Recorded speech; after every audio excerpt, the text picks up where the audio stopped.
dysfunctional vet. The WD-40 was something I needed yesterday. Has nothing to do with this project. The first thing I used for a throw ball was this right here.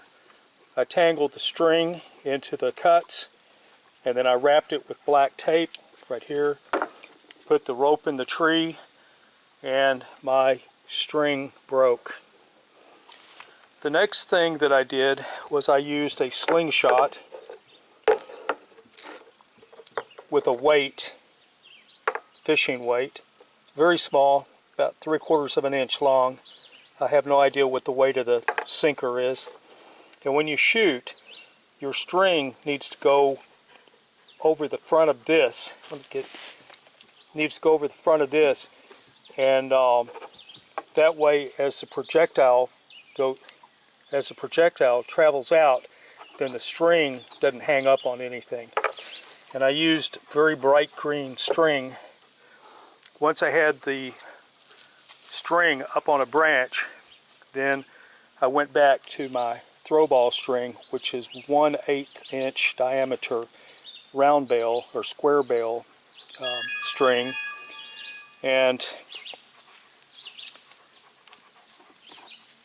pulled my rope up with that. Let's talk about the tree. I am pulling from back there somewhere, and when I pulled it, I could not see that the rope was hanged up on a little stub right up there. So what I got to do is go loosen the rope and get some slack in it, get it off of that stub up there. Stub. I worked around a bunch of people that couldn't speak English, and they couldn't learn either. But anyway, when you talk to them, you have to talk in a language that they understand. If you say a stub, they don't know what that is. They think it's a grocery store or something. Anyhow, back to the story.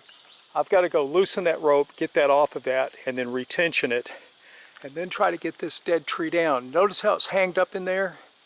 What I'm intending to do is notch the trunk, back cut it a little bit, plunge cut it, and after I've plunge cut the tree, I plan to just literally winch it down and hope that everything goes right. Being hung up in that tree up there, I'm not sure how it's going to go. I should call this the best laid plans of mice and men. You can see the rope running up to the tree. As we follow the tree up, it gets up into this pine right here. So I'll notch the bottom, I'll back cut it a little bit. I'm going to probably do a plunge cut, or at least I'm thinking about it. And then what I'll do is I'll just winch the thing until it snaps, and hopefully I'll be able to keep the tension on it and pull it straight towards me. Again, it's got a slight lean to the left. Let me back out, you can see that. And I really hate working with trees like this. The tree has been notched, cut, and I put a plunge cut in it. I'm now going to pull it and see what happens.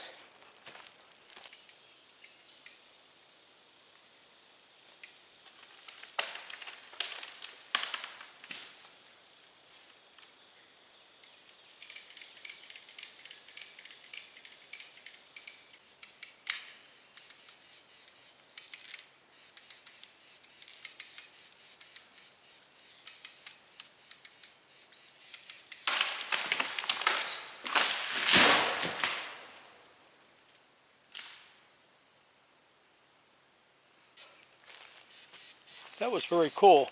Let's look at the setup that I used to pull that down for the discriminating viewers that want to know.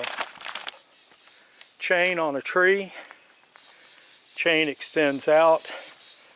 I have a short piece of chain here to match up. The chain right here and the chain right here are both very close to 20 or 25 feet long. Then I have this rope on here which goes over, wraps around the tree, and that helped me to pull the tree more to the right hand side so that when it came down it should have missed everything it was supposed to. Let's find out if it did. Now the tree came down right here parallel to these others. That's the tree that I cut. It snapped when it hit the ground, broke into pieces. And let me show you my notch and all that stuff, and I want to explain why it's cut the way it is. On the stump, you actually cannot see the notch, and you cannot see the hinge. Here's my hinge right here. That translates out into this right here. My notch was here, and my plunge cut is right here. So I essentially removed almost everything. This right here is my notch, and I cut all the way over here to this to completely release this side of the tree, and I left all the meat over here on this side. I have a video called Tree Meat where I explain how to turn trees. By cutting almost all the way through here, it released this side so that the tree would swing against the resistance, which was here. And in this case, as you can see, we had good results with it falling all the way straight out. Now, whenever you work on a job like this, always look out for widow makers. This big branch that you see on the ground right here, that's what came out of that pine tree right there. So watch out for that stuff. Don't let it hit you in the head and kill you. There is a reason why they call them widow makers. Dysfunctional vet out.